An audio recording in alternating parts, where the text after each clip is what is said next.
everyone, my name is Natalie. Today I wanted to do my September wrap up. It's been sort of a strange month in that I started school again, which meant that the amount that I've read is definitely smaller than it usually is.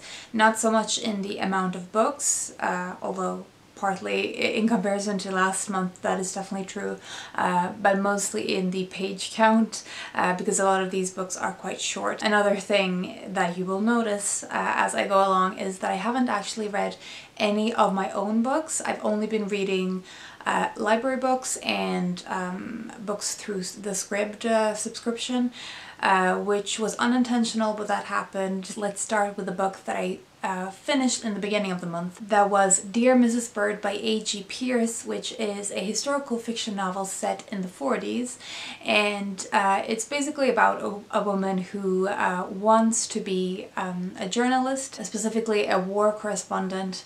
She wants to do important work and to write about what's going on and help in the war effort. So she answers to an ad, but it ends up being something quite different from what she was expecting. Rather than being a work correspondent, she gets a job in a women's magazine and helps with a advice column with a very sort of conventional and conservative woman doing the answering in the advice column and her not wanting anything scandalous in the magazine. This woman who starts working in the magazine, Emmy, she ends up sort of responding to a lot of the letters that are thrown to the side by Mrs. Bird herself.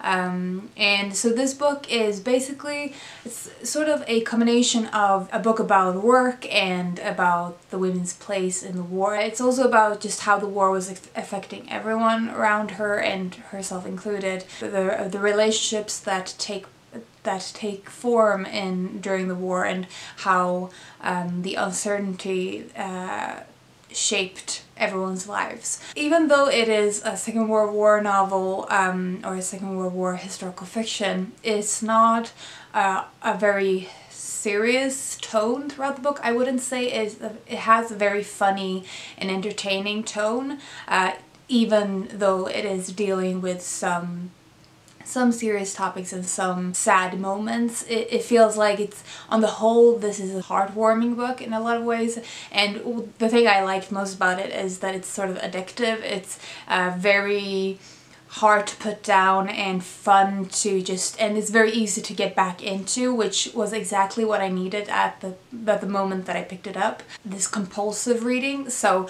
I highly recommend it if you like historical fiction set in the 40s or the Second World War. The next book I finished was Convenience Store Woman by Sayaka Murata, which has been everywhere.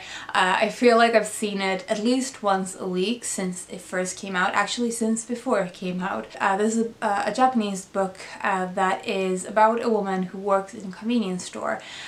She's been working in the store for 18 years, and everyone around her thinks that she's sort of stuck in this dead-end job and that she's not going anywhere with her life and that she should want something more. But she's very comfortable with the situation that she's in. She's very proud of her work and enjoys the repeated actions and the routines that comes with her job. A man starts working in the convenience store, and his presence sort of changes her everyday situation in her life. The thing I liked about it is partly the thing that I've heard people mention, that it's sort of a examination on societal values and what you want for from your life as an individual versus what everyone else wants from you or expects from you. When those two things are very different, how you deal with that. I really like those aspects of the book, but I also just really enjoyed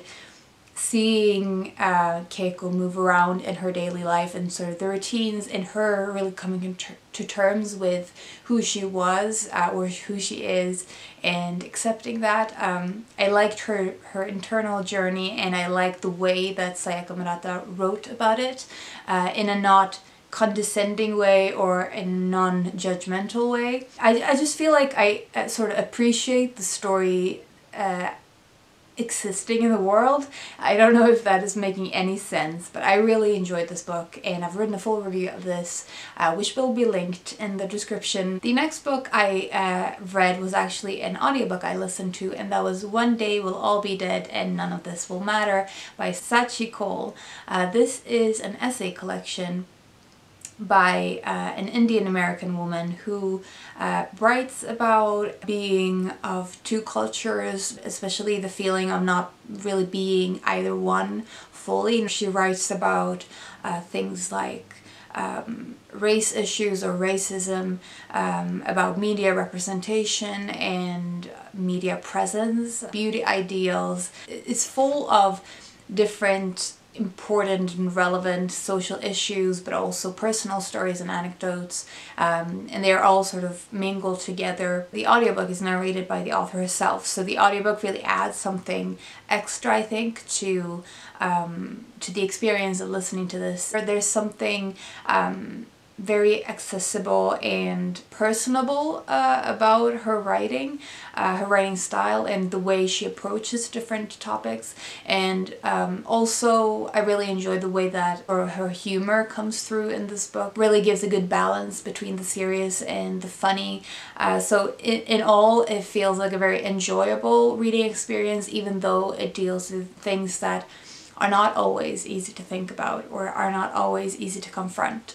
So I really like the balance between the personal and the general and the serious and the funny. Even if you're not someone who usually reads nonfiction, I think you would really enjoy this book. The next book I finished was The Idiot by Elif Batuman.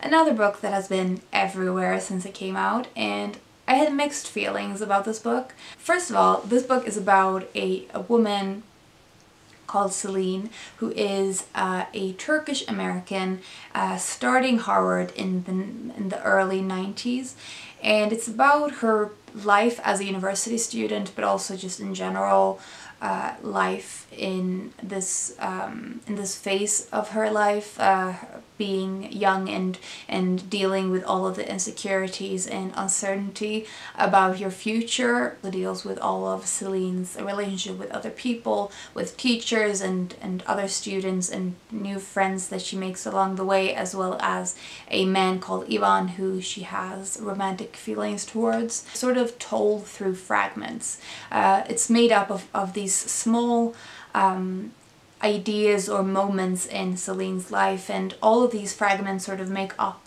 a bigger picture of the character and of this experience of going through the first year of university and of everything that sort of comes with that. One of the problems I had with the book is the I think probably one of the reasons that people don't like this book is that the fragments can sometimes create a really interesting picture together, but if you look too closely at each specific individual fragment, they seem to lose all of their meaning, and most of the time, not every fragment is like that. I was constantly in between feeling like this was really smart and this being kind of pointless and not having any substance. The parts about this book that I enjoyed most were the parts that dealt with academia, the experience of going through university, and some of the strange and hypocritical parts of the academic world, the way that the teachers behave, and the writing and the unnecessarily complicated terms in scientific writing or academic writing, from all those specifics to the parts about this phase of life as being filled with uncertainty and you sort of stumbling through it and not really knowing what things meant until quite long after, sort of with this retrospective. The main problems I had was partly the whole thing with Ivan.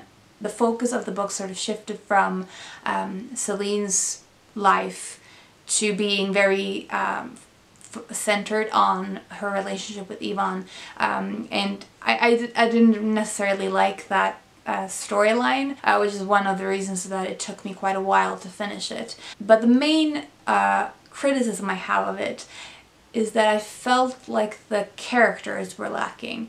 I didn't feel like any of the characters were real, especially Celine felt like a vessel that you were supposed to see the story through, that you were supposed to put yourself in her position, and she was just there to allow you to do so, to experience the story. But everyone else felt like stock figures, and that was the thing that made it very difficult for me to emotionally connect with this. I enjoyed a lot of these things in the book from an intellectual standpoint, I think, or from a more objective and in sort of structural point of view, if that makes sense, but I didn't necessarily feel connected to it on an emotional level or on a deeper level. Please let me know if you read this book and what your thoughts are, and if you are if you feel similarly to me or differently. I would love to hear your thoughts. But yeah, I'm glad I read it, but I didn't love it as much as I thought I would. So that's that. The next book I finished was Beside the Sea by Véronique Olmi. This is a French novella, and it is about a woman, a mother, who goes on a trip with her 2 young sons. They don't know where they're going, and they don't know why they're going on this trip. The mother isn't exactly telling them all of the information, and you as a reader also don't really know much aside from you sort of learn along the way. You can tell as a reader that something has happened to this woman. She seems to have been the victim of abuse because she is acting in she's very mentally unstable at the beginning, at the opening of the book, but it's not clear exactly what has happened. You're never really given detailed information about her past, but it's sort of a shadowing effect. You telling that there is a past that is haunting her and that is shaping every decision that she makes throughout the time period that this book covers. And also there's mentions of social workers and psychologists, so you know that there's been something major going on in her life that is affecting her life and that is limiting her her abilities to be a mother, or to be a good mother. This book is sort of a gut punch in a lot of ways. It's short, but it feels very claustrophobic. I think it's really interesting, and especially the thing I liked about it is the way that Olmi uses the absence in her writing.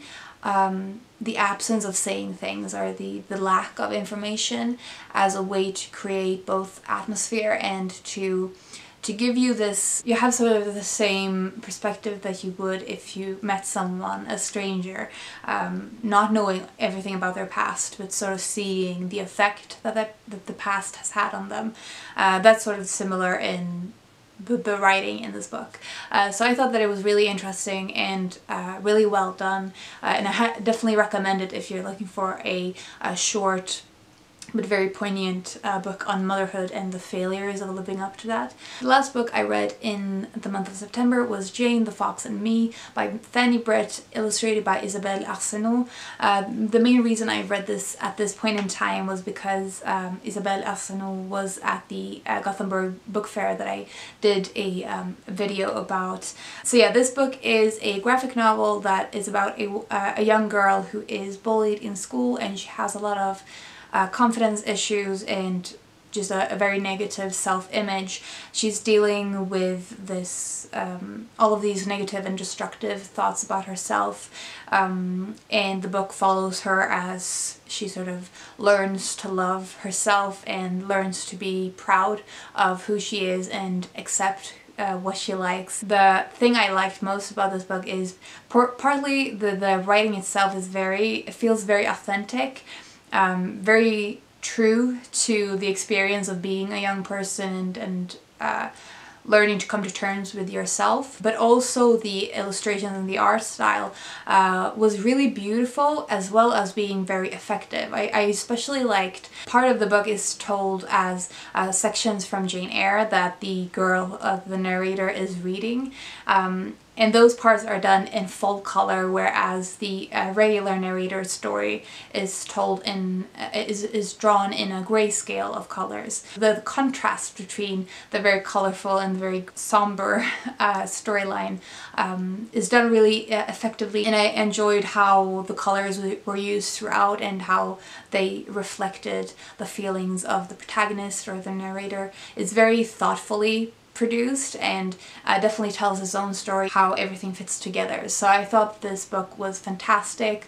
I would highly recommend this graphic novel to everyone, but especially for young readers.